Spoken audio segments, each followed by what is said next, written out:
E hoje, então, a gente vai ver essa parte final aqui, né? Tá? E, perdão.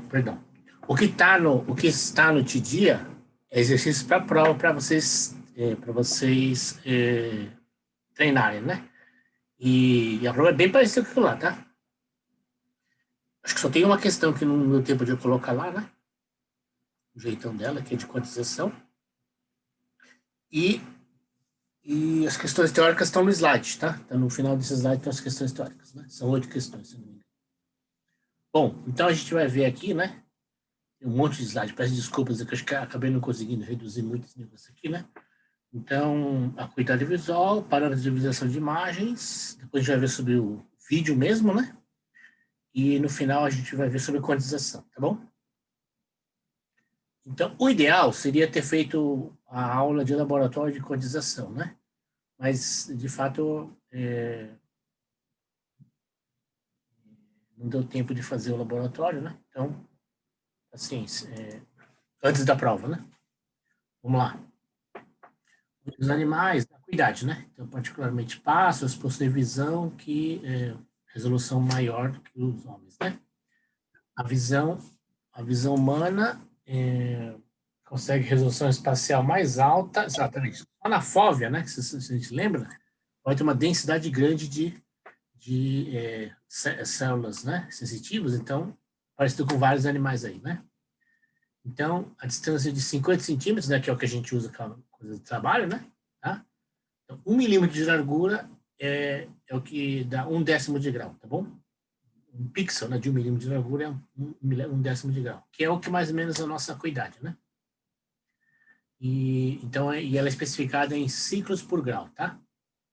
Ok. Então, limite superior, né, do olho humano é cerca de 50 ciclos CPD, né? 50 CPD, tá bom? Então, graduação em brilho, 5 vezes sobre o mesmo 1 milímetro. Então, se você pegasse 1 milímetro e dividisse em 5 pedaços, tá? Então, você consegue ver essa gradação aí, tá? O espaçamento fino, contraste 100% se necessário, em linhas pretas e brancas, né? Se fosse sem, a gente percebe gradação de cinza, mas se for para ser linhas, né? Tinha que ser preta e branca, tá? Então, é daí que vem a especificação comum, que as linhas mais finas, né? É de 100 micrômetros, tá? 0,1 micra, né? A gente fala, né? Tá bom? Tudo dado, né? Tudo dado. Exemplo. Distância normal de visão de 50 centímetros, 1 milímetro de imagem é tamanho ótimo para detectar os detalhes, certo? Então, os trabalhos, né? 1 milímetro, né? No monitor, mais ou menos 4 pixels. À medida que a frequência espacial diminui, né? Detalhes maiores, é necessário, e o contraste aumenta, a distância é no máximo 1 centímetro. O contraste é 10 vezes maior. Ok. Tá? Então, conforme tem menos detalhes, né? Certo? Posso ver com mais. Posso ver. Se tem menos detalhes, eu tenho que ver coisas grandes no fundo, né? Ok? A acuidade, que é a resolução espacial, né? É uma função de modulação. Vamos lá. Aqui, tá? Então, a acuidade, né? Então, quando tem menos contraste, a gente enxerga mais assim. E o contraste, quando eu quero mais acuidade, tem que ser mais forte, tá bom? É o que está dizendo essa figura aí, né? Então, o que é resolução retina que a Apple, não é que a Apple lançou, mas ela usou, tá? Então, essa é uma coisa de ótica, né? É um sistema, um display, né? Que atinge o limiar. Então, mais do que isso, o olho não distingue, né? Então, a resolução retina é isso, né? Então, é o limiar da resolução humana, né? Que é de 50 ciclos por grau, tá? Então, deve ser calculada pela dimensão da exposição, né? Certo? Pela distância do observador, né? Tangente, né? E tangente é menos 1, tá? Aqui o F aqui, tangente é menos 1. Arco tangente de 1 sobre 50, né? Certo? Que é aproximadamente 265, a dimensão do que você quer ver sobre a distância do observador, certo? Esse é o arco tangente colocado para cima, né? Então, a gente compra projetor assim, tá? Vou chamar razão de tiro de projetor, né? Distância D, em relação à tela, certo? Que é colocado, é a largura da imagem pela distância D, certo? Razão de tiro, né? Então é isso daí, tá? Então, para ficar com a definição certa, né? Tá? Uma definição boa, né? Distância de projetores. Diagonal, largura, altura de projeção é linearmente proporcional à distância do projetor em relação à tela, certo? Se for uma relação de tiro constante, né? Quanto menor a dimensão, menor a, né? Quanto menor a dimensão, tem que aproximar mais o projetor, né? Certo? Então aí, né? Não sei por que está dando aqui esses erros de PDF, né? Não, isso aqui não é PDF. Não, isso aqui é no original no PDF, é verdade. Tá? Foi caractere de PDF. Então, essa relação tem que manter-se constante, tá? Para uma projeção boa, né? Certo?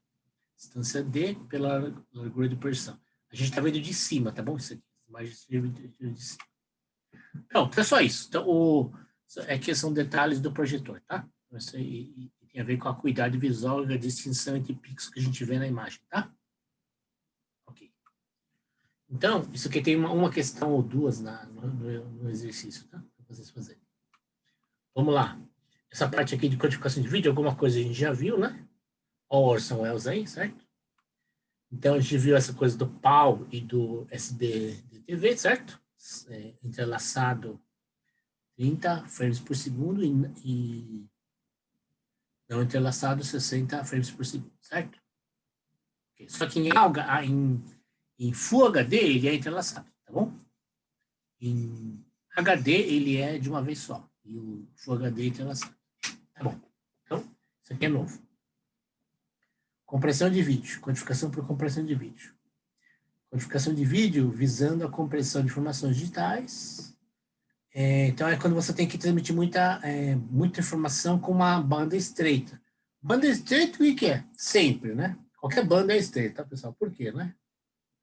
Porque as pessoas, há um tempo atrás, a TV analógica, ou sistemas analógicos, a qualidade não era boa. Ou a qualidade era limitada. Então, porque obter o display de melhor qualidade era muito caro. Com os pixels digitais, já mudou. No começo, os plasmas estavam caros, né? Mas depois, quando chegou os LEDs ficaram baratos. Então, a Samsung, né, fez esse... Quem fez o pulo do gato foi a Samsung, né? Com os coreanos, a Samsung, a LG e tal, que matou os japoneses, né? Os japoneses estavam na linha do plasma, né? Certo? Ainda estava caro. E tanto é que eles investiram primeiro no 8K, né? Mas aí, quando os coreanos soltaram o OLED, né? Então, ponto quântico, etc., ficou... eles deram o pulo do gato, né? Tá bom? Isso tem a ver muito com o celular, né? O celular, smartphone, necessitou que a tecnologia ficasse mais em conta, né? Tá? E aí, em conta não, mais fácil e menor. Então, menor, então, mais qualidade. Né? Menor com mais ponto, no fundo, mais qualidade. Os coreanos trabalharam em cima disso, e quando as telas ficaram, cada vez ficaram mais baratas, aí as TVs ficaram baratas. Então, aí começou a surgir TV barata, né? TV com muito ponto, barata. Tá? Então, aí a banda fica estreita, porque se a informação começa a crescer demais, alta qualidade e muita informação, a banda fica estreita. Vai ficar. Então, digitalmente, a banda só está ficando cada vez mais estreita, tá? Por causa que a qualidade e a quantidade de informação tem crescido muito, né? Principalmente por causa do vídeo, né? Vídeos bons. Portanto, é possível traçar analogia entre o modelo de informação de Shannon e o sistema de codificação. Ok. O lado emissor do sistema de transmissão digital de vídeo, o sistema analógico, digital. Então, tudo bem. Então, se a mão faz digital, certo? Vamos lá. Aqui já vimos, né? Já vimos. Não vimos slide, mas deixa eu ver se tem uma coisa nova aqui. Eu só queria dizer, né, que a gente, no vídeo, né, que a gente está falando especificamente de vídeo, tá? Então, a parte de codificação de vídeo, tá? Então, tem todos esses... tem o movimento, né? A textura, material, textura, essas coisas eu gostaria de trabalhar com vocês no Blender, né? Mas o problema todo é que eu preciso preparar esta aula para dar certo Não vai dar mais tempo, né? Eu queria ter parado ela, queria ter dado um tempo nela para trabalhar junto com a Wavelet, né? Mas a Wavelet a gente ficou certinho, pelo menos no Python e tal. E agora na quantização, se der tempo, eu coloco alguma coisa na quantização. Na hora de quantização, eu ponho alguma coisa de textura. Tá? Mas senão ela fica muito densa, né? Eu não queria que ela ficasse muito densa. Tá? Fatalmente alguma coisa vai sobrar, né? Tá? Então vamos lá. Compressão de vídeo, né? Tá? Então essa recomendação o padrão, né? 601 da ITUR, né? Então a taxa de amostragem em 8 bits da componente Y é 13,5 MHz.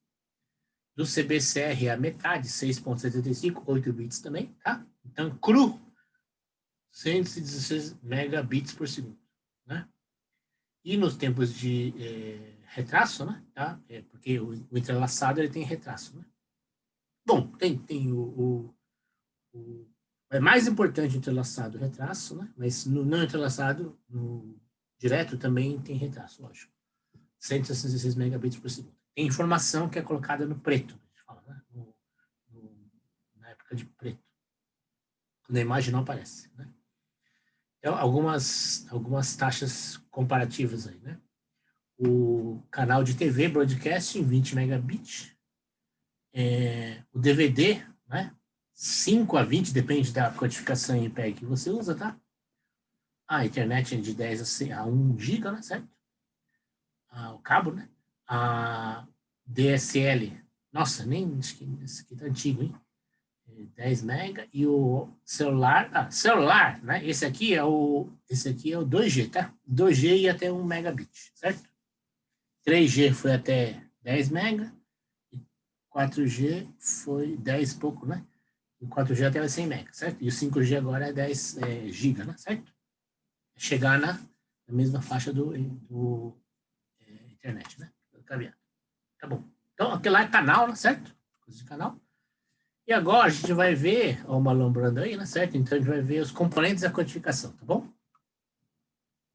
Então, são essas coisas que a gente não viu. Na verdade, a gente só viu a transformada, né? Então, a gente vai ver hoje, né, os elementos que a gente vai citar, né, certo? Predição, codificação por entropia, e vai falar um pouquinho mais da quantização.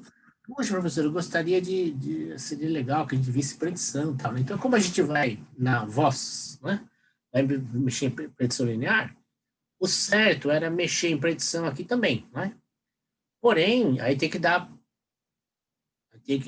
predição linear antes, depois da predição 2D aqui. Então, no fundo, a gente, na hora que inverte, acaba não dando para dar predição direito aqui, né? Só dá o conceito. E quando for a predição linear da voz, dá melhor, né? Mas também não dá para dar com muito detalhe, né? Então, tudo assim meio highlight, né? Certo? Para introduzir os temas, né? Tá bom? Vamos lá. Predição reduz a redundância relativa, né? Aproveitando correlação, certo? Espacial e temporal. Então, correlação espacial é o que a gente já viu na redundância da informação num quadro. Depois tem correlação temporal também, certo? O sinal residual representa a diferença entre o sinal original e o sinal predito, que é o que a gente viu no DPCM, que é usado na componente DC da DCT, certo? Transformada é um processo, já vimos, né? É um mapeamento, né? Na prática, o sinal espacial para algum domínio de frequência, no caso espacial, certo? Então, componente de codificação. Então, a gente tem na transformada, tem duas, né, que são normas, né? DCT, JPEG, e DWT, que é JPEG 2000, tá bom? Quantização é uma técnica que reduz JPEG. Tem versões do JPEG, se não me engano, 7, mas não está implementada, que é DCT, tá? DWT, perdão. Mas o JPEG 4 ainda é DCT, certo? Quantização, a foto não. Foto tem importância de fotografia que é DWT. Né? Quantização é a técnica de reduzir diretamente a informação. A gente vai ver um pouco agora, né? Hoje, né? Tá? Esses 2 métodos de quantização principais, né? Tem mais, mas assim, os 2 blocos, assim, mundos é escalar e vetorial, né? Depois, codificação por entropia é uma codificação reversível, que é sem perdas, né? Certo? que é estatística, e a gente usa nos poderes aí Huffman, tá? Ok. Então, tudo bem? Então, vamos falar um pouquinho da predição, certo? Então, a predição é alta correlação que a gente já viu, né? A imagem, na correlação, lógico. Então, a imagem, né, pessoal? Os quadros é uma foto que a gente bate, né? A pergunta que eu faço é a seguinte, né? Se existe correlação num quadro, não é? O que vocês acham em relação ao de quadro a quadro? Tá? Então, a gente, quando bate uma foto, quando a gente está filmando ou gravando o vídeo, né, certo? Então, a gente vai tirando vários quadros. Então, pergunta é, existe alta correlação num quadro. O que vocês acham no tempo? Entenderam a pergunta? Então, você tá filmando lá, e você está batendo imagens, né? Tirando imagens, 24, 48, 30, 60 por segundo, né? Então, existe uma alta correlação num quadro. O que vocês acham no tempo? Existe correlação também, perfeito, né? E às vezes é maior, né? Então, tanto é, o MPEG, né? Às vezes é maior. Então, por exemplo, aqui nessa imagem, né, pessoal? Nessa imagem que eu tô do meu fundo, a cortina e a estante nunca mudam. Se não ficar mexendo, também a cabeça ficar, né? O Coringão aqui, se eu deixar o Coringão parado aqui, então, praticamente de um quadro para outro, fica sempre a mesma coisa, tá? Porque, certo ou não? Porque tudo que não se movimentar, fica tudo igual, né? Então, predição que explora a correlação espacial dentro da imagem é conhecido como intra. Intra é a espacial, certo? E a correlação entre os quadros é interprediction. Tá? Intraprediction é num quadro. Interprediction é no tempo, tá? Então, tem que entrar alguém? Não. Mas para explorar os quadros é a predição de movimento, inter, né? Então, predição, compensação de movimento, motion compensated prediction. É o que o MPEG usa. O que é o MPEG, né? É o JPEG de movimento, tá bom?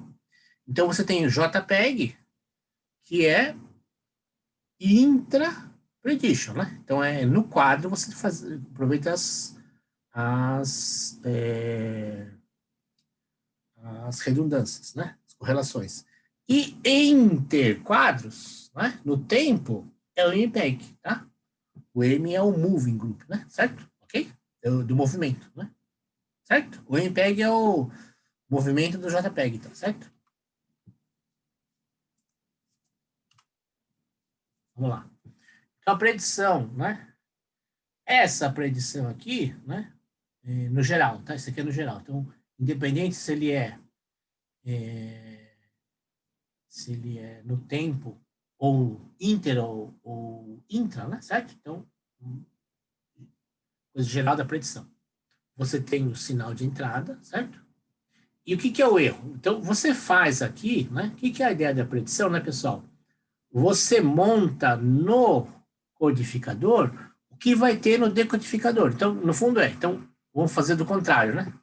Você bola um preditor no decodificador, tá bom? Ok? Então, você joga chuta a bola e vê como é que tá na área lá, tá? Então, na área, na área lá do gol, então você não tá vendo. Então, é o futuro, né? Tá? Então, aí você traz para perto de você. Então, a parte do sinal que vai ser, né, na saída representado, né, aqui, você joga toda essa parte aqui, é o mesmo preditor que está na saída, você coloca no codificador. Então, se o que está na saída está aqui, a diferença do que está saindo e o que está entrando é o erro. Então, você traz para o codificador a análise do erro já da saída. Certo? Esse é o truque. Então, quando você faz codificação preditiva, você traz para o seu codificador a saída, né? O robozinho de saída, né? Robozinho não, o preditor, né? Tá? Não tem esse nome de robô, não. Então, ele é fixo, né? Então, aí você reproduz no codificador o saída, o decodificador. Então, a subtração entre o que o decodificador vai dar e a sua entrada é o erro, que é esse cara aqui, certo? O que você quantiza? O erro, não é? No fundo é isso. Se o sistema estiver acertando certo, tudo, quantizo nada, né? Não quantizo nada, porque não tem erro, né? Mas, lógico, sempre vai ter algum erro. Então, a diferença entre o que tiver sendo mostrada e o que está entrando é o erro. Então, eu vou botando mais bit, né? Então, tem que jogar mais bit de quantização quando tem mais erro. E tem que jogar menos bit. Não é que tem que... perdão. Se ele for fixo, então é fixo. Então, tem que prever o tamanho, se o erro é grande ou pequeno, né? Mas se for adaptativo, quando o erro é maior, eu boto mais bit. Quando o erro é menor, eu boto menos bit. Tá? Basicamente isso. E este cara aqui, né? Este cara aqui, então a mesma coisa que eu falei do decodificador no codificador, a gente faz aqui projetar o codificador, tá? Então, toda essa parte, né? É uma tecnologia, né?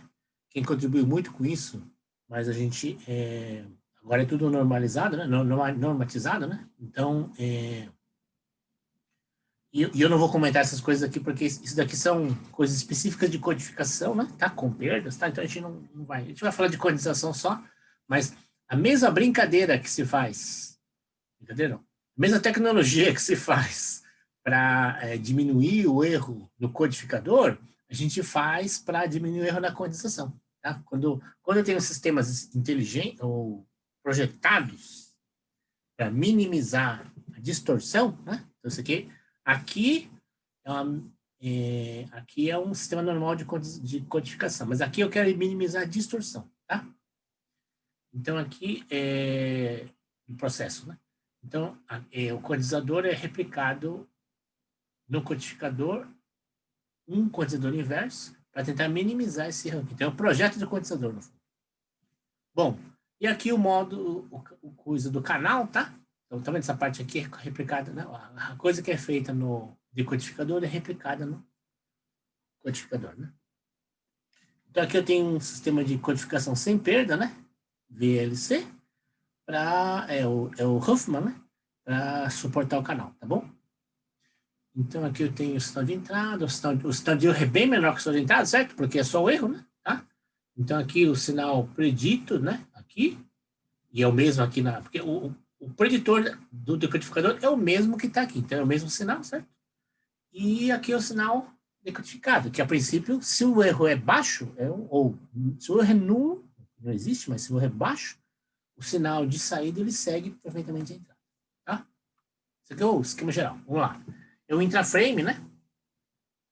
Técnica de predição que os pixels vizinhos, né? Então, em cima, embaixo, direita e esquerda, né? Em geral, isso. 3 metros de predição, amostra prévia, predição de matriz, predição de plano. Então, figura 9. Aqui, né? Então, intraframe, tá? Então, a gente vai varrendo as linhas, certo? Então esta a forma de predição é que a amostra futura tem a ver com a amostra anterior, certo? Matriz é uma soma, é uma média entre as duas, a média móvel, certo? Então a anterior, né? Okay? E uma anterior, então a média. Então eu faço uma média entre as duas. E a plana é um 3, né? Então essa daqui é predita por essas três aqui, certo? Então é basicamente assim, né? Se eu estou fazendo uma linha só, para trás, para frente, ou se eu estou considerando a linha ou a coluna anterior, acima ou abaixo, tá? Ok? Então vamos lá. Predição de amostra prévia, pixels vizinhos, horizontais e verticais. É isso que eu já falei, tá bom? Ok. Então esse esquema aqui é o genérico, né? Certo? Isso aqui é o esquema genérico. Agora aqui o aplicado na imagem, né? Tá bom? Então, Motion é interframes, tá? Então é no tempo, né? Predição com passado de movimento é uma técnica que cria uma imagem que se assemelha à imagem atual por translação linear de um bloco dentro da imagem. Então, eu tenho tem que pensar assim, né, pessoal? Então, aí, né, é uma questão de como é que eu vou sistemas FIR e IR, né? Como é que eu faço antes e depois? Eu pego um bloco, né? Então, eu imagino, se eu estou trabalhando com 4 frames, 7 frames, por exemplo, né? Então, se eu tiver eu digo que o meu bloco atual, eu faço um buffer, né? Então, eu estou no frame 5. Então, frame, 5 não, 3, né? 1 e 2 é o prévios, né? Tá? 4, 5, 6, certo? 7 são os futuros. Tudo bem? Então, ninguém tem mágica. Então, o que eu faço é um buffer, né? Então, eu desloco minha referência, né? Então, eu faço o tempo anterior, 2 ou 3 planos anteriores, e tempo futuro, 2 ou 3 planos para frente, né? Acho que em geral é 4, não é 4, né? Tá bom? Então, a compressão é obtida codificando a diferença entre as imagens. Então, eu vou subtraindo mesmo, tá? Eu vou subtraindo os frames, né? Frame a frame. Então, teve um ano que a gente fez essa brincadeira, né? Mas se você pega as imagens, né? Classifica elas pelas diferenças, esta imagem minha aqui, né? Só apareceria a minha cabecinha aqui. O resto ficaria tudo preto. Porque tá tudo parado, né? Tudo que tá parado, a diferença de um frame para outro é tudo zero. Então, só tem uma diferença no minha auréola, certo? Okay? Se a imagem é da mesma cor, mesmo que se mexa, também não tem muita. Lógico que tem uma diferença de brilho, né? Ó, branca aqui tá mais um. Mas se a cor é igual também, né? E o tom contrasta menos, também a diferença de frame a frame é muito pouca, tá? Mesmo que ela se mexa, né? Porque o contraste e a cor mantém-se quase igual, né? Por isso que as bordas são importantes, né? O que faz a diferença, pessoal, é as bordas no movimento, né? É assim que a gente vê também. A gente faz a integração e a derivação. Então, a gente percebe o movimento pela derivação, tá? Pelas bordas da imagem. Então, o princípio de predição, mostrando a figura 10. Esse aqui, né? Então, vamos lá. É um livro aí que o professor... Esse é tudo o professor Celso que bolou esses slides, né? Então, eu tenho o frame mesmo princípio, só que agora em frames, né? Tá bom? Mesmo princípio que aquele genérico lá. Então, eu tenho um frame que eu quero... Estou prevendo, né? A diferença do frame corrente e o frame previsto, que é o do movimento, né? Certo? É um erro. Então, o erro é a subtração. Então, tudo que está paradão aqui, eu não estou vendo. É tudo zero, né? Eu só estou vendo, basicamente, é o carro, alguma coisa do carro andar e os pneuzinhos dele, certo ou não? Então, esse vetor de movimento, né? É o que eu envio, né? Ou, na verdade, o erro do motor de movimento. Ó, transmissão. Eu pego uma imagem. Não é que eu transmito uma imagem. Lembra só, se eu estou na imagem, se eu tenho 4 frames, né? 5 frames, eu mando a terceira imagem, né? E mando a previsão para frente, futura, só a diferença, tá? Então, é o frame corrente, tem o frame anterior. Então, para mim achar a diferença, que é o movimento, eu preciso ter os 2 frames. Então, eu tenho um buffer, né? Então, eu mando esse vetorzinho verde, que é o movimento, e o meu frame de referência que está enviado lá. Então, em vez de enviar 2 quadros, eu envio um quadro e só o vetor de movimento, certo? Essa é a matemática que está citada aqui, né? Vamos lá. O sinal de diferença diminui dramaticamente quando a predição... Não, lógico, né? Então, se eu faço previsão de movimento, pessoal, né? Mesmo esse cara aqui, né? Então, imagina que eu faço um sistema... não sei se vocês lembram, né? Em animação a gente podia ter feito isso. Ano passado a gente fez, mas se você pega né? Um negocinho aqui, Pikachu, tá? E ele é parado, né? Paradão. Ele é só um boneco animado. E vai fazendo ele andar assim, né? E vai mexendo um pouquinho nele assim. Então, você só com o vetor de movimento dele, não precisa mandar o Pikachu. Manda uma vez o Pikachu, só uma vez. E manda o quanto ele giga, né? Então, nem precisa mandar o Pikachu. Porque você tem a imagem plano anterior, né? Por trás. Você tem o vetor, o mapa vetorial da sua imagem e manda só o vetor de deslocamento. ou a pequena rotação que ele tiver. E acabou. Certo? Não? Então, mandou um quadro anterior, os desenhos antigos eram feitos assim. Desenhos antigos, e os sprites de jogos são feitos assim. Então, você nunca muda nada, só muda o deslocamento que você faz do seu sprite. Porque o sprite é sempre o mesmo. Então, tem um bufferzinho, um lugar que tem armazenado sprite, você só manda a mexida do sprite. Motion Compensate Prediction. Então, vamos lá. Então, é uma tabelinha, né? Exemplo de características de entropia, potência de sinal, predição intraquadro. Vamos lá. Então, vamos lá. Sinal original. Então, a entropia, 7.12, né? Bits por pixel. A diferença entre sinais adjacentes, olha a informação. Então, aqui eu tenho 4.12, aqui eu tenho 7.12, aqui eu tenho 4.37. Então, a diferença é bastante, está movimentando bastante, né? Então, esse aqui é intraquadro, né? Num quadro, né? Tá? Então, perdão. Então, a imagem, ela tem uma borda, por exemplo, né? Certo? Então, as bordas têm muita diferença, né? Se está dentro da borda, dentro de um frame contíguo, quase não tem diferença. Mas aqui é tipo uma borda, porque tem bastante pixel de diferença, né? Aqui, entre os sinais, também tem bastante, ó. Aqui tem 6.05 bits por pixel, um montão, né? Entre os quadros, tá? E aqui, ó, sistema de compensação de movimento, 4.16. Então, tem bastante também, né, informação aí. Vamos lá. A potência, a variância do sinal, 118.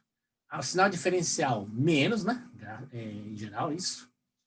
Entre frames, bem menos ainda, tá bom? A energia dele, né? E a energia dos bits, porque é só de movimento, quase nada, né? Quase nada, tá? Então, a amplitude dos bits, né? Certo? Faixa dinâmica. Transformada já vimos, então, só ler, né? Porque vai ter prova ainda, tem uma revisão, né? Transformada média convencional de imagem, outro, subbandas. DCT e DWT. Existem outras, mas a gente só explicou essas duas. Essas são as duas de norma, né? Espacial, DCT, espacial em frequência. Imagem em blocagem de 8x8, né? Certo? DCT, significa de energia, vai no DC e coeficientes de baixa frequência, tá? Codificação de acordo com o seu visual, acuidade visual, acuidade eu não tinha falado, né? Mas sistema visual de persistência, etc., e de detalhamento, né? Acuidade não. Acuidade não tem a ver, pessoal, com movimento. Acuidade é a imagem, é um texto, por exemplo, né? Tá? Estou lendo um texto, ele não está se movimentando, mas eu percebo, eu tenho o detalhe, ou uma foto, né? Tá? Acuidade não é movimento, tá? Um exemplo de imagem. Eu apaguei. Esse pode aqui, um monte de coisa eu apaguei, tá? Então, infelizmente aqui tá errado, né? Tinha uma lena aí, né? E aqui vamos falar da DWT já. DWT é um método de transformação que utiliza transformação base, né? Funções base, né? Certo? As wavelets, né? Certo? Então, janelas diferentes, tá? Resolução, né? Certo? Diferente. Então, DWT, DCT, DWT, ok. DCT é o JPEG, né? Tá? E o DWT é o JPEG 2000.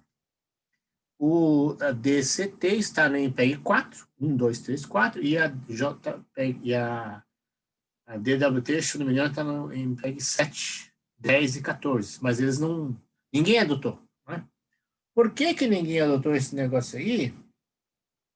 Ainda não deu tempo, eu acho, né? Então, pode ser que, né? Sistemas de alta interatividade. Então, essa época aqui, tá? Vários paus que estão dando aqui nos sistemas é porque o máximo que se usa é MPEG 4, né?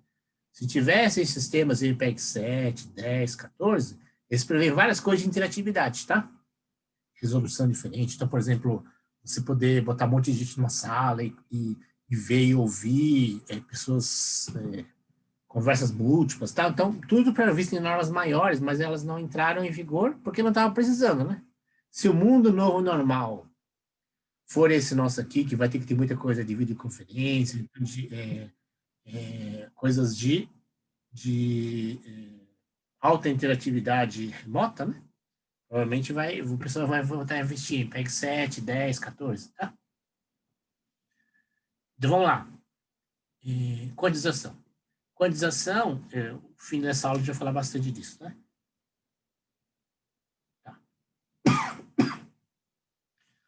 regra de reduzir a quantidade de informação diretamente. Então, dois são os mais clássicos, né? Escalar e vetorial, né? Escalar é o que se usa em conversor AD, por exemplo, né? Tá? É o condensador escalar. E o DA, né? AD e DA. Quantização vetorial é uma operação que se quantiza várias amostras. Quantização vetorial é uma coisa chamada em bloco. Então, blocos de quantização é a vetorial. Um vetor, ou pode ser um tensor, né? Tá? Então, a gente fala de vetor porque a princípio é no máximo 2D, né? Mas poderia ser matricial também, tá? Ou tensorial, né? As fontes de informação, que consistem em muitas dimensões, são quantizadas por ponto representativo. Então, eu mapeio num espaço de quantização e então o espaço é denso, compacto, o que for, né? E eu vou lá e mapeio, faço uma função de mapeamento nesse espaço aí, tá? Então, depois a gente vai ver com mais exemplos. Quantificação por entropia. Essa aqui que eu falei que é o Huffman, né? Nesse caso, né? É um método que descrever a informação de modo, movimento, valores. É o cabeçalho, né? Então, quantificação por entropia é utilizada porque se você perder as informações acerca do processo, bagunça tudo, né? Então, você protege um pouquinho, né? Tá? As informações de cabeçalho, sim, para imagina só, a imagem, alguma coisa pode distorcer, mas se você perde o cabeçalho, nossa, perde tudo, né? Tá? A quantidade de códigos é reduzida pela atribuição de palavras codificadas. Ok, então, código Morse é um exemplo disso, né? Codificação por entropia, certo? Codificação Huffman, né? E aritmética são dois métodos de codificação por entropia, materializados no vídeo, né? Tabela de código, comprimento variável. Exemplo como se fosse o Morse, né? Tá? Que associa palavras código. Code words. Esse método pode encurtar o comprimento médio do código, atribuindo códigos curtos, é o log2, né? Certo? Então, baixa probabilidade, códigos maiores. Alta probabilidade, códigos menores, né? É o código Morse, certo? É um exemplo de código Huffman, certo? Tá bom. Então, professor, não vai ver mais isso? Não, porque não é específico dessa matéria. E essa parte é sem perdas, né? Tá? A gente não... Isso é mais para computação, eu acho, tá? No fundo, eu acho que é isso. Sinceramente, eu acho que é isso. Então, quantização escalar e quantização vetorial. Eu sei que tem gente de computação aqui, né? Então, talvez interessasse mais essa parte de... Mas na engenharia, a gente está procurando otimizar processos, né? Inclusive com perdas, né? Que é o caso da quantificação, quantização, tá?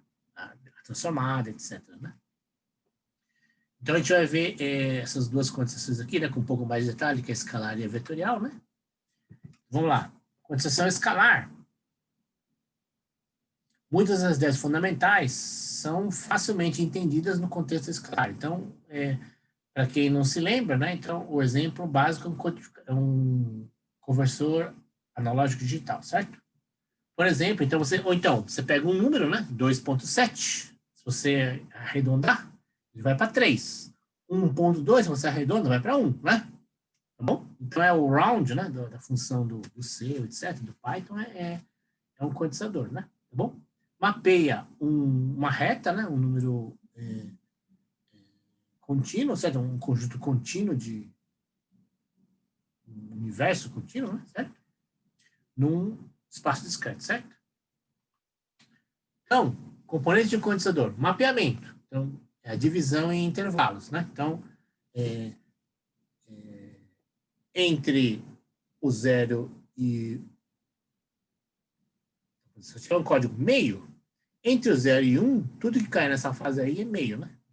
Ou então, entre o meio e o 1,5, né? Tudo que cair entre o meio e o 1,5 é 1, né? Tá? Então, ok? Cada intervalo é mapeado com uma palavra código, ou code word, certo? Em muitos casos, um mapeamento irreversível, ou seja, tem perdas, né? Code word apenas identifica o intervalo e não o valor original. Então, quando eu falo assim, né, pessoal, primeiro código, code word.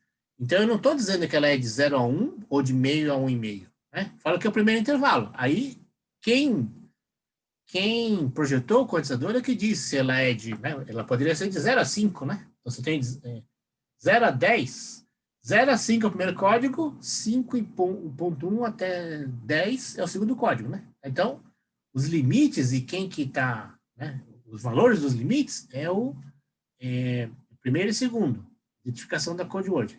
O valor dela, né, não está nisso aí. Eu só quero a identificação, certo? Se o valor da fonte for analógico, é chamado de conversor AD. É o que eu comentei aí, né? Okay. Então, aqui 2 exemplos, né? Os códigos. Então, a reta real aqui, tá?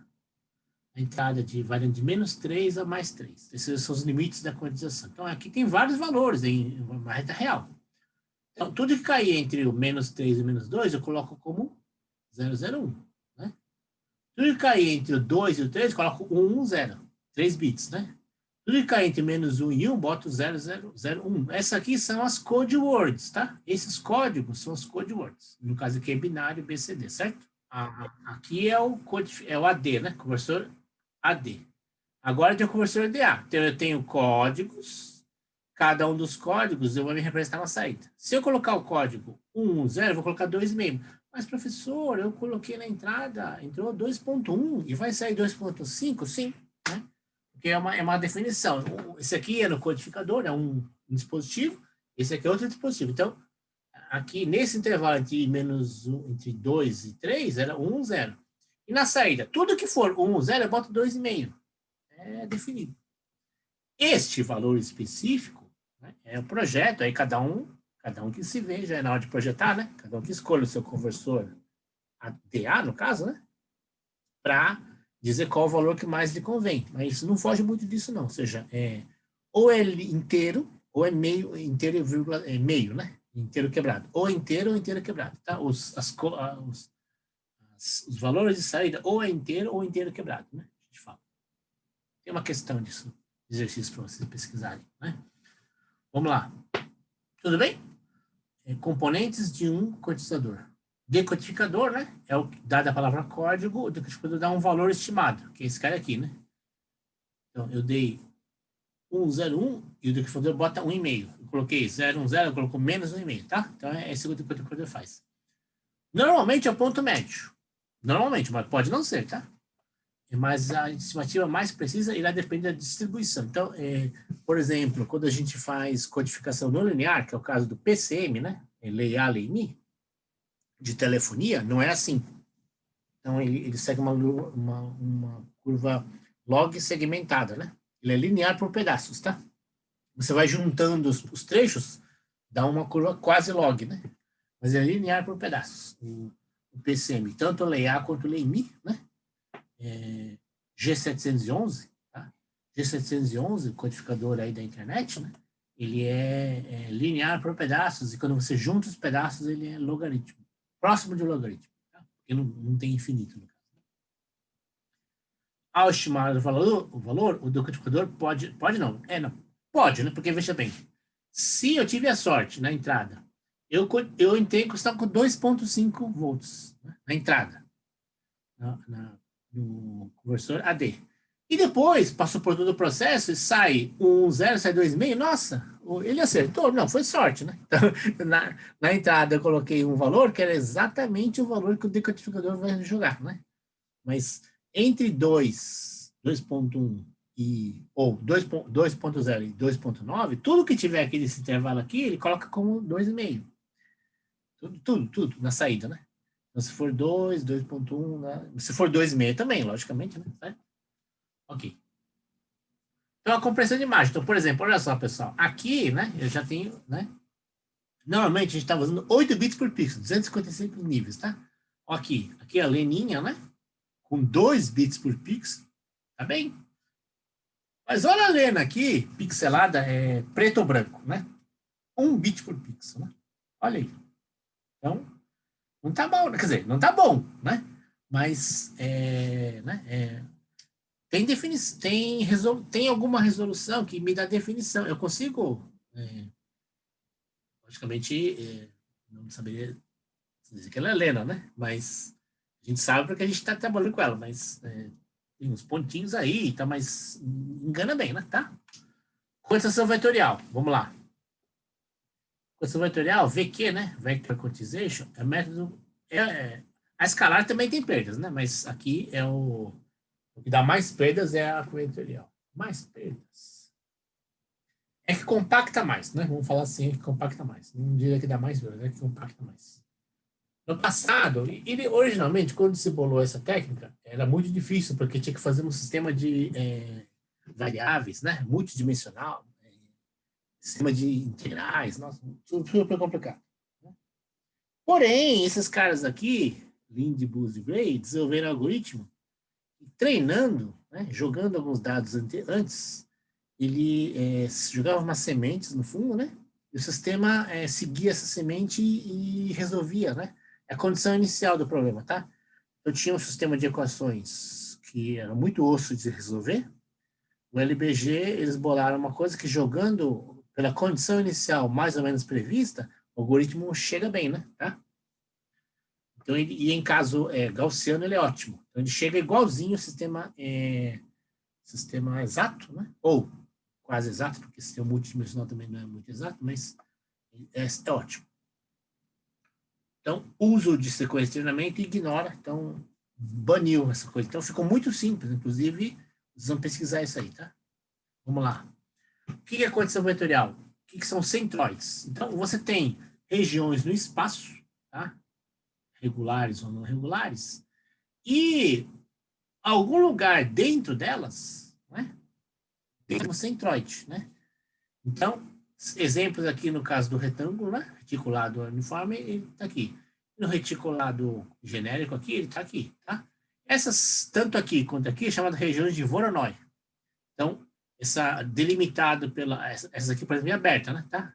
Aqui é fechadinha, né? Quatro limites, tá? No fundo, uma região de Voronoi é limitada pela outra região, tá? Se o condizador só tem essas... O limite não tem mais nada para lá, não tem limite, né? Tá? Tudo que tiver fora cai nesse aqui, certo? Então, os tracejadinhos aqui, os contínuos definem o Voronoi e a bolinha aqui define o centroide, tá? Aqui tem um exemplo mais... isso aqui já são dados reais, né? Que você projetou lá. Então, aqui os pontinhos verdes são a incidência dos treinamentos, tá? Então, os pontos de treinamento são os pontos originais e aqui a gente vai projetando e vai chegando, e os centroides projetados são esses vermelhinhos aqui. E, logicamente, quando você faz as bissetrizes em cada ponto, você traça os Voronoi, tá? Então, logicamente, hoje tem pouco ponto, o Voronoi é maior. Hoje tem muito ponto, o Voronoi é menor, né? E mais próximo uma da outra, certo? Termos técnicos da quantização vetorial, né? Codebook. Então, livro de código, né? Criptografia é um documento que você usa para implementar o código, né? Codebook contém uma tabela de pesquisa, de codificação e uma de decodificação. A princípio são as mesmas, né? Em criptografia tem chaves que são separadas, tá? Chave pública, chave separada, chave quântica, etc. Né? Tem um monte de coisa. Então, cada palavra ou frase tem um ou mais vetores que substituem o code word. Então, a code word pode ser composta, né? Code word é a palavra código, né? Então, o livro código é o conjunto dos code words. E o livro código e a palavra código é um deles, né? É um elemento de código. Code index é o número dele. Então, por exemplo, se eu tenho 128, então o primeiro sei lá, aqui no nosso caso, né? Não é a mesma coisa, porque isso aqui é escalar, tá? Mas essa aqui é a sétima, né? E essa aqui é a primeira, a 0 e a 7. Essa aqui é 3, 7. Então, o número dele é o code index, tá? Certo? Não, esse aqui é o código. Mas o número na tabela deles, a linha na tabela, seria o code index, certo? Aquele é um code index, um code vector escalar. Né? Aqui é vetorial, né? Vamos lá. Então, vamos pegar esse módulo aqui, né, pessoal? Eu tenho aqui, poderia ter feito ilustrado. Né? O algoritmo está aqui, ó. Vocês procurem depois esse algoritmo, né? Tá? Então, para ver. Mas não precisa ser esse algoritmo. Vocês procuram na internet, está cheio de implementações de LBG, né? Então, inclusive em Python, né? Então, você tem um codebook, alguém projetou, quem? Esses caras aqui. O segredo é o codebook, tá? Eu trabalhei 2 vezes já, né? Ganhando meu primeiro $500.000 foi isso, tá? Eu ganhei $500.000 na vida. Então, foi projetando codebook, tá? Então, mas, por exemplo, a patente, né, GSM dos celulares, o chip, né, do GSM, ele custa para cada língua 4 bilhões de euros, tá? Então, não é $500.000. Não, $500.000 foi os Estados Unidos. Por aí. Perdão, esses valores são todos desatualizados. Hoje em dia seria 4 bilhões de euros. Então cada língua que você tira um codebook é 4 bilhões de euros, tá, que você vai gastar. Então, no GSM, na Europa, você tem que ter 4 línguas. Cada país sempre tem que funcionar em 4 línguas. 16 bilhões de euros para projetar. Depois que você projetou, tal, é reduzido, né? Mas o projeto é isso daí. Então, o que é isso aí, né? Codebook você tem que ralar muito para chegar nesse negócio aí. Um exemplo, né? Esse aqui não é algoritmo geral. Esse aqui é um exemplo. O primeiro algoritmo que surgiu foi esse cara aqui, né? LBG, tá? Você faz um codebook. Então, você tem as instruções de entrada e mapeia. Então, o segredo está a tabela de mapeamento, né? Tá? O vetor de entrada acha um mais próximo, tá? Então, por exemplo, né? Se eu tenho os vetores aqui, ó, né? Esse vetor x de entrada aqui, ó, esse x aqui, na hora que eu boto ele aqui, já percebeu que ele caiu nessa região de Voronoi. Então, olha o centroide dele aqui. O centroide dele é esse rosinha aqui, tá? Esse vetor aqui, um segundo vetor, caiu aqui longe, mas paciência. O mais próximo dele, ele caiu nessa região de Voronoi, é esse cara aqui, tá? Então, esse daqui são os centroides, as regiões são os limites, e os vetores que eu estou entrando são esses xzinhos aqui, certo? Mapeamento. E os codínicos, será? Se seria o primeiro, segundo, terceiro, quarto, aí não sei qual é a ordem, né? Mas tem os índices de cada um dos vetores. Não o valor dele, o índice, né? Codínicos. É o que você envia. Aí tem uma tabela na chegada, né? No decodificador, e a princípio você tem o mesmo, né? Essa tabela faz o seguinte: se esse aqui for o segundo code index, né? Então, esse aqui representa, sei lá, um vetor de dimensão 10 ou 2, né? Que fala desse vetor, desse centro, dessa região inteira. Toda essa região, tudo que cai nessa região é representado por esse centroidezinho só, tá? Está nessa tabela aqui. Está nesse codebook que essa tabela fala. Vetor 2 cai aqui, certo? Então, como é que é feita a compressão de imagem para esse negócio aí, né, pessoal? Então, você tem o codebook, cada codebook tem as suas codewords, com as suas dimensões de codeword, né, tá? Você pega a imagem aqui, né, na codificação, você bloca ela. Aqui, no caso, você bloca mais do que 8x8, tá? Então, por aqui, por exemplo, né? Aqui se eu tenho a nossa lena de 256, né? Certo? 128, aqui tá meio estranho, né? Mas seria 30 e pouco, né? 32, 32 por 2, talvez, um pouco menos, né? Mais, né? Um pouco mais. Então, 128, 64, então um pouco mais. Talvez seja 48, tá? Então, 48. Então, aqui, ó. Se eu tivesse uma lena de 250 por 216, eu faria um bloco de 48 por 48. Olha só, um blocão, né? Tudo bem, não tem problema, né? Então, cada blocão é representado por uma code word, certo? E eu tenho as tabelas, ó. Então, aqui eu tenho uma tabela de 128 códigos, certo? Então, um número, o índice de cada um desses bloquinhos, certo? E esse cara aqui, ele é mandado, enviado. No receptor, decodificador, eu tenho a mesma tabela. Pego esse cara aqui, 86, né? No caso, é esse daqui, né? Esse quarto aqui de cima, né? Tem esse quarto aqui, né? Ele virou 86. Aí, esse 86 aqui, ele vira de novo, né? O mesmo vetor aqui, que representa esse blocão todo, ele é passado para a saída do codificador, tá bom?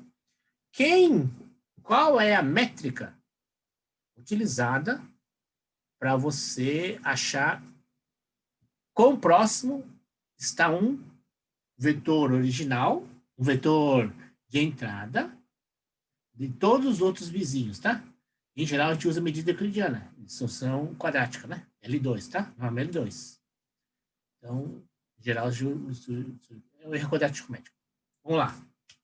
Então, por exemplo, né? Se eu tenho uma imagem de 4x4 aqui, tá? Um exemplo, né?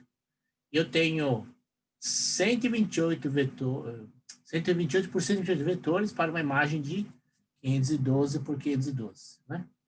Então, uma coisa geral, né? E a distância euclidiana, tá? Eu pego as imagens de treinamento, né? E faço o meu primeira versão de profundidade. Cada vetor tem 128 e tem 128 vetores, né? Então, meu livro código tem profundidade, code word 128 e dimensão 128, tá? Ok? Aí eu faço esse sistema de treinamento e, aleatoriamente, eu jogo ele como meu... Eu pego alguns vetores, né? E jogo eles como, aleatoriamente, como se fossem as células iniciais, tá? Código inicial. Aí, né? Eu pego este código inicial, ele está aqui. Pego outras imagens, jogo para lá, né? Calculo os valores médios quem entrou em cada célula aqui, recoloco, porque na hora que eu coloco vetores novos nas células antigas, a média muda, né? Então, olha só, vamos ver nessa imagem 2D, né? Tá? Então, olha só. Aqui, ó. Aqui, pessoal, né? Aqui entrou 2 e esse cara é daqui. Então, aqui a média tá boa, né? Aqui acho que vai continuar a mesma coisa. Então, ó, entre esse e esse, a média continua igual aqui, né? Agora, aqui... Será que já tá recalculado? Acho que não. Tá? Então, aqui, ó, né? Aqui eu tenho 2 aqui e 1 aqui. A nova média vai estar por aqui, ó. Porque a média dos 3, a nova média não é a média, não pode considerar o centroide, tá? O centroide é o anterior, né? Então, na hora que eu coloco novos vetores lá dentro, eu recalculo a média. Então, olha só, a média dos 3 aqui deve estar mais para cá, né? Certo não? Aqui, não sei se... Parece que aqui está meio estável, né? Mas, ó, aqui a nova média está mais ou menos aqui. Então, na hora que eu vou colocando mais vetores, ou novos vetores, não mais novos vetores, as médias vão deslocando. Então, é isso que ele está mostrando aqui. Recalcula e coloca no código. E posso voltar de novo. Então, esse sistema de treinamento, uma hora, os vetores de treinamento alocados de novo nos seus centroides, eles vão dar num lugar estável. A gente chama de ponto de célula, tá? Okay? Exemplo de direção de codebook com a Lena e com outro... Então, o codebook era de 256, o tamanho dos blocos era de 4x4. Então, aqui eu já fiz a codificação. Uns detalhes aqui. Isso aqui é um detalhe de codificação, né? Então, aqui a imagem original, né? E olha só, meio bit por pixel, pessoal. Olha só, então se você olhar, se um bit, né? O escalar, né? O escalar de um bit por pixel, você já percebe uma boa distorção. É o 2, né? Tudo bem, né? Esse aqui é o escalar, né? Tudo bem? Olha o vetorial. Aqui eu tenho meio bit por pixel. Então, eu digo que praticamente a gente não percebe a diferença. Bom, percebe, mas é bem menos do que a gente vê na escalar, né? E aqui o original e meio bit por pixel no caso da Lena, né? 30 dB, 30.6 dB, né? Aqui até me contradizendo, aqui eu falei que na imagem, né? Você podia tirar a casa decimal, né? Que aqui tá tão delicado, né? Então, que o detalhe da casa decimal faz diferença aqui na performance, né? Então, vamos ver se tem algum número aqui bom para a gente... Isso aqui, vou falar, né, já que está aqui. Número de code vectors, que é, por exemplo, aqui 256, né? Tá? Então, size aqui, se eu não me engano, eu acho que não é a profundidade do codebook, tá? 256, 8 bits, né? Profundidade de 8 bits. Aqui poderia ser 128, o tamanho, a altura um é a profundidade, né? e outro é o número de vetores. Depois, log 2NC é esse aqui. Então, se eu tenho 128... então aqui, perdão, ele falou 128 bits, 7 níveis com profundidade 256. Então, NC é 128 e esse valor aqui vai dar log 2 dele. Então, vai dar 7, tá? Okay. Log de 128 dá 7. Então, a taxa de bits é 7 por 4 por 4 é 16, né? Então, dá meio, né? Pouco menos do que meio, né? Tá? Então, é o meio aqui. Né? Só para aproveitando aqui, então. Esse cara aqui, né? Eu pedi que vocês, no exercício, que vocês dêem uma procuradinha nele, tá? Não é chato, não é difícil, só tem que dar uma procuradinha, né? Tá? E vamos explicar o outro. Então, o concorrente do LBG é o Camins, né? Então, o Camins é mais fácil de implementar, vamos falar claro. Então, o LBG eu acho que é mais eficiente, mas é um pouco mais chato a convergência. O Camins é mais fácil de implementar, tá? Então, o desempenho é razoável, né? Então, tem casos que o Camins acerta mais, tem casos que o LBG acerta mais, né? Então, as coisas que eu me lembro aí, né, pessoal? Quando os dados são gaussianos, ou próximos de gaussiano, ambos são iguais, né? Quando os dados têm densidades pontuais em algum lugar, né? A voz, cepstral de forma diferente, as de celular, que são log área, né? Logs, né? Arco tangente, caminhos não é tão bom, tá? Então, se for dados gaussianos ou próximos de gaussianos, simétricos, né? Então, são equivalentes. Quando o dado tem uma distribuição, né, muito condensada em alguns lugares, não linear, o Camins ele pode não acertar fácil, né? Ele pode acertar, mas então o LBG é melhor, né? Mas não é ótimo, tá? Não é ótimo. É melhor, mas não é ótimo.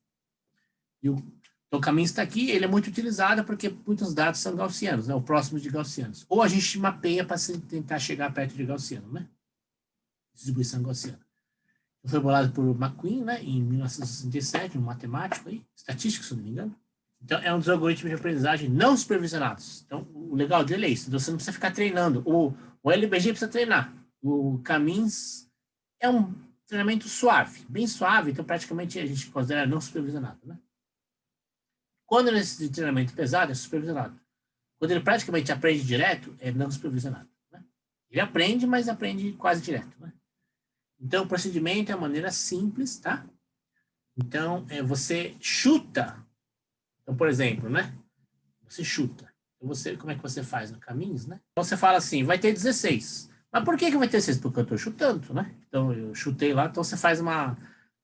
o feeling é importante, né? Então, é bom você pegar os dados, fazer um scattering, né? Um espalhamento deles e verificar o que está rolando aí, né? De repente, 16 pode ser demais, né? De repente, é 4, né? Ou, não, é de menos, preciso ter 12, né? Então, 10 de um lado e 2 do outro. Então, tudo bem. Então, eu tenho que fazer um chute mais ou menos...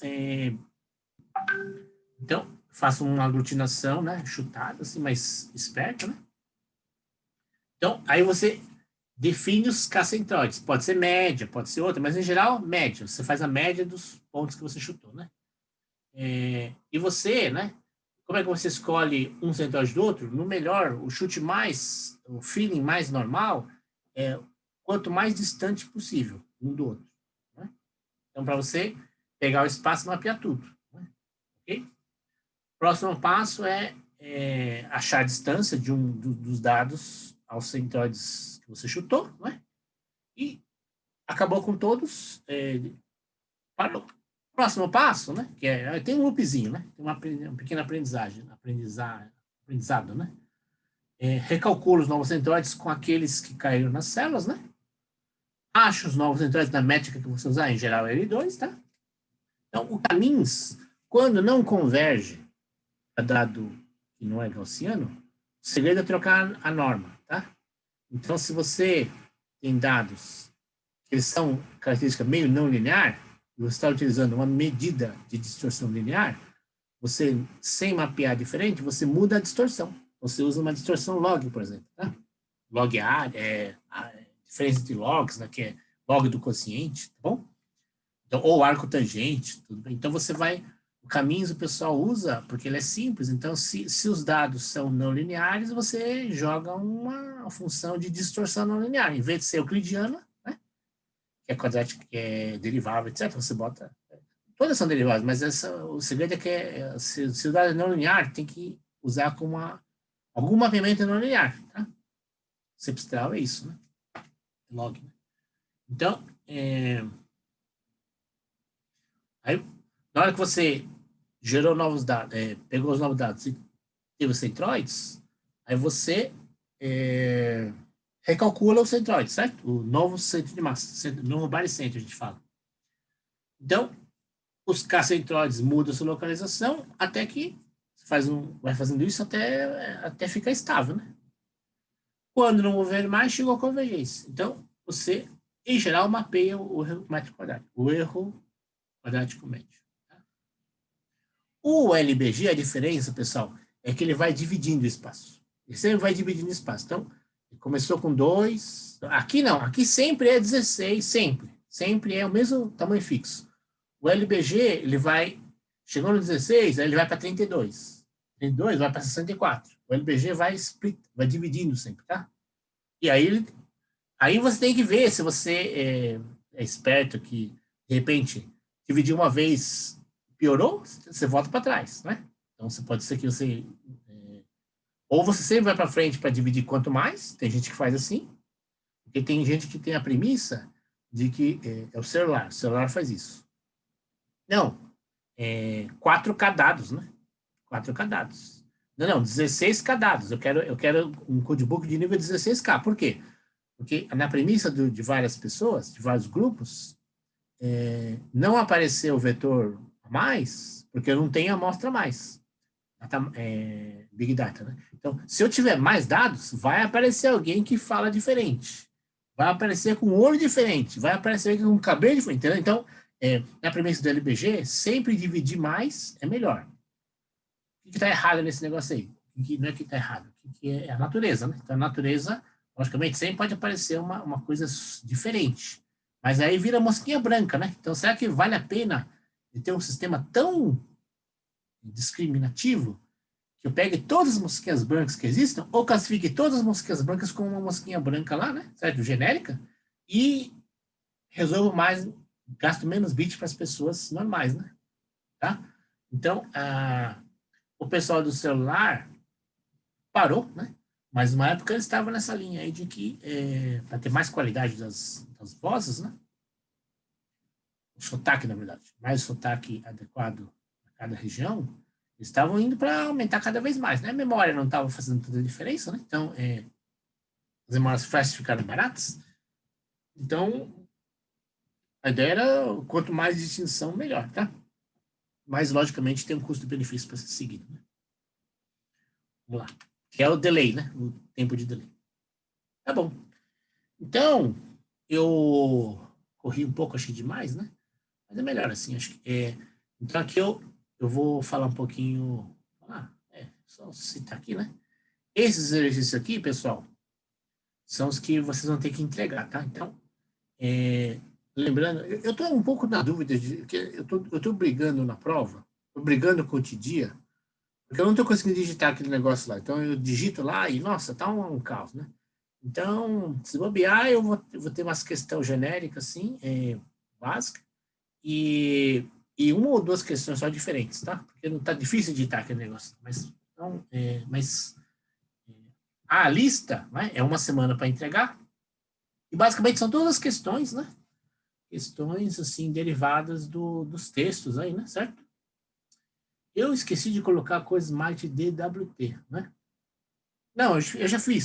Semana passada, acho que até no laboratório, acho que está no laboratório da DWT. Acho que já está. Então aqui tá alguma coisa de acuidade, alguma coisa de DCT, né? Teoria de DCT, e alguma coisa de condensação, tá bom? E de predição. Então, são duas questões de predição, três questões de condensação, duas de DCT, uma de DCT só, uma de DCT teórica, né? e 2 de acuidade, tá? Acuidade visual, ok? É o que a gente viu hoje no slide. Tem várias coisas. Eu só vou comentar aqui, pessoal, o que eu coloquei no dia sobre o... Então, que é a ideia da prova, né? Então, a prova vai ter o quê, né? Sempre tem uma de DCT, tá? Então, aqui tem uma DCT de 2x2, certo? Calcula DCT com 2 casas decimais. Pode ser na mão. Eu recomendo fazer na mão, tá? E pode fazer no computador também, não tem problema. MATLAB ou Python. Calcula o recordativo médio, né? Quantiza com essa matrizinha de quantização aqui, né? Bem parecido com o que está no slide do DCT, né? Aí faz uma aplicação em bloco desse negócio aqui. Então, eu já fiz o bloquinho 2x2 e agora eu tenho uma imagem 4x4, você vai aplicar ela 4 vezes, certo? Porque a imagem é blocada em 2x2, certo? Então, você faz um exercíciozinho de um bloco e aqui o exercício... Aqui acho que é melhor fazer em computador, tá? Aqui você pode fazer na mão, aqui é em computador, né? E aí a ideia é a tabela de quantização. Eu mudei um pouquinho aqui, porque de fato muda, né? Se for Y e cor, né? CB ou CR, ela muda, né? Mas então aqui não diz qualquer a ideia de mudar a tabela, né? Faz a reconstrução e calcula a PSNR, assim igual a gente fez no laboratório, tá? Questão 3. Aqui decomposição em croma, em luminância e croma, tá? Certo? Então, eu tenho, né? Pixel 1, aqui eu tenho 4 pixels, certo? Não. Então, elementos de um bloco 2x2, mas tem pixel 1, 1, 2, 2, 1, 2, 2. Então, aqui está falando para fazer um dos 4 pixels. Na prova também cai assim, pessoal. Então, se eu vou fazer, sei lá, X, aí eu vou pegar, pega esse, pega. Então, cada um, dependendo do número do seu, bom, sorteio que vai dar, né? Cada um vai pegar um ponto só, não vai fazer o bloco inteiro, vai fazer só de um, tá? Então, converte o pixel, né? Certo? Não é necessário fazer correção gama. Ah, professor, o que é correção gama? Dá uma olhadinha lá, né? Tá? Já caiu correção gama na prova? Já caiu, mas há muito tempo atrás. Indica a cor desse pixel. Aqui, ó. Então, aqui aparece a gramaticidade, então você vai mapear e vai achar que cor que ele vai achar, certo? Onde que ele vai cair, né? Na prova, como era impressa, às vezes saía preto e branco, mas aqui, graças a Deus, é monitor, né? Então você não tem a cor bem legalzinha, né? Tá bom? Ok? Você tem essas 3 questões aqui, né? E a DWT? A gente vai ter mais 2 ou 3 questões. Tem 2 questões. Poderia ter posto mais uma, né? Mas então vamos lá. Quantização vetorial ou escalar, eu não vou pedir para gerar codebook nem nada. É quantizar e calcular o erro, tá? Ok? Distância euclidiana, né? Achar lá onde é que vai cair, essas coisas. Né? É simples, né? É que tem que entender o conceito da quantização, tá? Seja escalar ou vetorial. É que eu tenho essa lista, mas acho que não está nesse computador. Está no computador lá da então por isso que eu não botei aí, né? Uma lista antiga que eu tinha, que eu dei esse curso aqui, acho que é 2014, né? Eu troquei de salvo lá em 2015, né? Acabei que eu não achei essa lista aí, tá? Mas, logicamente, eu poderia ter bolado outra, mas não consegui dar tempo de vocês. Então, desculpa. Né? Então, aqui, a forma do transformada RAR, né? Certo? A transformação RAR, como toda transformação também, o DCT também é assim, né? É o sanduíche entre uma transformação, que RAR é uma transformada, então é matricial dele. Então, a RAR transposto, sanduíche do RAR transposto com a função, que é o bloco que eu quero codificar, certo? Então, aqui a matriz de RAR, aqueles bancos de filtro, fica uma matriz aqui, ó, tá? 4x4, né? Tá bom? E o banco de filtros está aqui, ó. Todo banco de filtros está aqui, né? Então, prove que HT é igual a transposta é igual a inversa, né? Tá bom? Então, acabei de multiplicar um pelo outro, tem que dar identidade, né? Certo? Calcula a transformada RAR para a imagem. Então, aí você vai pegar essa transformação aqui e vai jogar no sanduíche aqui, certo? Ok? Esse daqui, né? Eu tenho um slide, eu passei o slide na aula para vocês, que já tem a resposta. Só que não é esse dado. Então, não é esse 1, 0, 1. Acho que era 1, 3, menos 4 e 0, uma coisa assim. Então fazer a mesma coisa, as convoluçõezinhas, né? Tá? Mas tem um slide na aula que faz esse negócio aí, né? Então, o que pode mudar aqui, já aconteceu, né? Que a gente tem várias versões de prova, que a gente dá a saída. Então, a gente tem... Então, aqui eu dou a entrada, que era as saídas. No outro caso lá, eu posso pegar as saídas e aí passa no decodificador e tem que chegar na entrada. Tá bom? É isso. Então, vamos ver se tem outra questão aqui, né? Então, como eu falei, aqui eu determinei a saída WJ-2, dada a entrada, as 3 saídas, certo? J-1. Essa questão aqui valia 3 pontos no ano que caiu, né? Caiu a 3 pontos, tá? Certo? Isso aqui valia 1,5 ponto. Isso tudo é questão de prova, tá? Certo? Tudo bem, pessoal? Então, a prova não vai mudar. Então, tem 2 questões que eu poderia, uma de escalar e uma vetorial, né? Eu acabei não colocando aqui, né? Mas se eu conseguir a tempo, eu gero a questão e submeto o dia. Senão ela é muito simples, ela é só vai lá e codificar e cair onde que é o nível, a entrada, a saída, ou então com isso de conversor AD e DA, basicamente, ou a de escala de vetorial, qual centroide que vai entrar, e nos 2 casos o erro quadrático médio. Tá? No fundo, quem faz as DCTs, e essa questão aqui, né? Essa aqui é uma questão de condensação, mas não é condensação vetorial, explicitamente falando, né? Tá bom? E acho que a Bárbara tinha pedido, né? Então, se quem quiser, aí você precisa me mandar, aí o pessoal precisa me mandar um e-mailzinho, né? Tá? Um pouco antes, para mim entrar, senão eu não vou ficar esperando no Zoom, né? Mas no mesmo Zoom que a gente está hoje, né? Mesmo Zoom que a gente está aqui, eu abro amanhã, das 6 às 7, né? Então, vou colocar aqui, ó, para quem tiver dúvidas, né? Dúvidas. Né? Sexta, das 18 às 19, 18h50, tá? Porque a pessoa tem aula, né? E segunda-feira, às 19, começa a prova. Então, segunda-feira não tem aula. Segunda-feira não tem aula. Pois, às 19 horas, inicia a prova. Logicamente, pessoal, eu não vou poder tirar. A prova é isso daqui, hein? É bem parecido com esse negócio aqui. Então, já estou entregando mais. Os números são diferentes, mas a prova é mais ou menos isso. Né? As questões teóricas são exercícios, hein? 4 ou 5, mas acho que são 4. Então, as 4 listas, vou compor um ponto agora, né? Tá? E as outras 4 listas depois da P2, eu vou compor outro um ponto. A prova vale 2 pontos, P1, e a P2 vale 2 pontos também. Tá? E o laboratório, 4,5, né?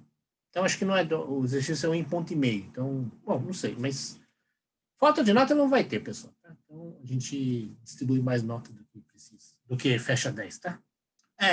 Dos...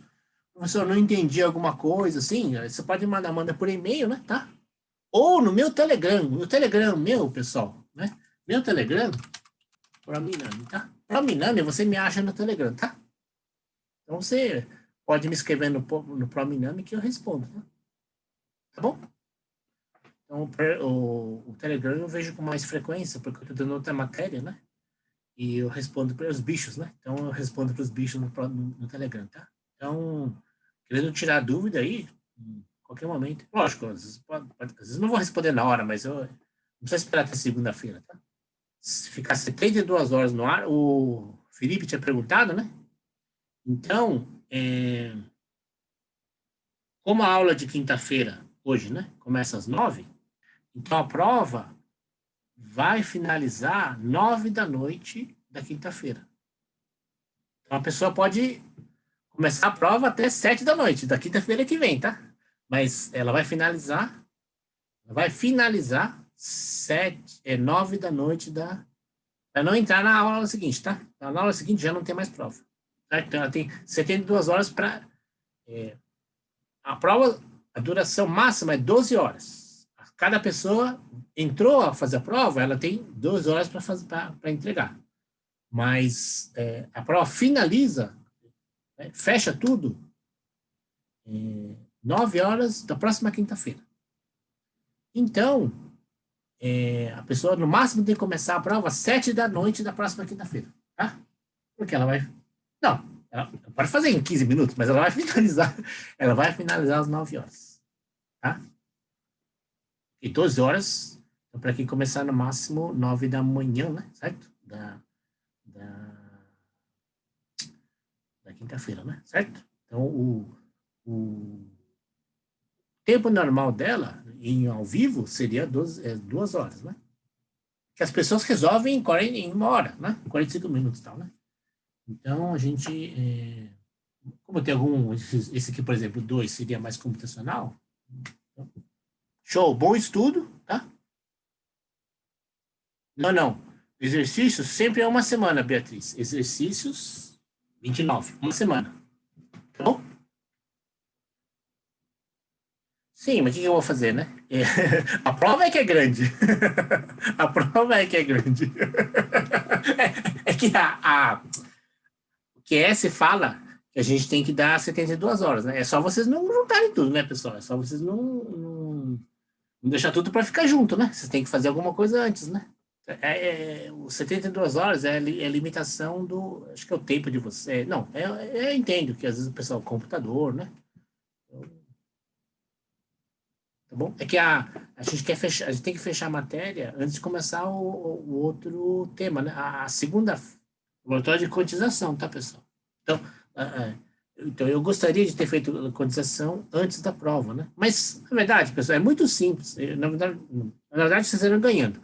Porque se a gente faz laboratório de quantização, na prova ia cair exercício computacional de quantização. Aí ia ser mais osso, tá? Então, acho que está melhor não ter caído laboratório de quantização antes, para não cair na prova exercício de quantização computacional. Né? E aí ficar só um exercíciozinho simples de distância euclidiana. Tá?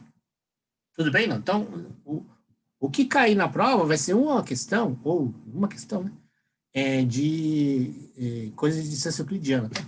Bem simples, recordático médico, bem simples, super simples, né? Escalar ou vetorial. Não vai cair os dois, não. É um ou outro. Tá? Eu tô dando boa noite, tá? Senão, tô tirando dúvida, tá? Alguém me falou que tá no horário de verão, né? Pessoal, não joga no limite, né? Certo não? Tá até amanhã, mas, né? Não joga no limite. Senão sempre dá pau esse negócio aí.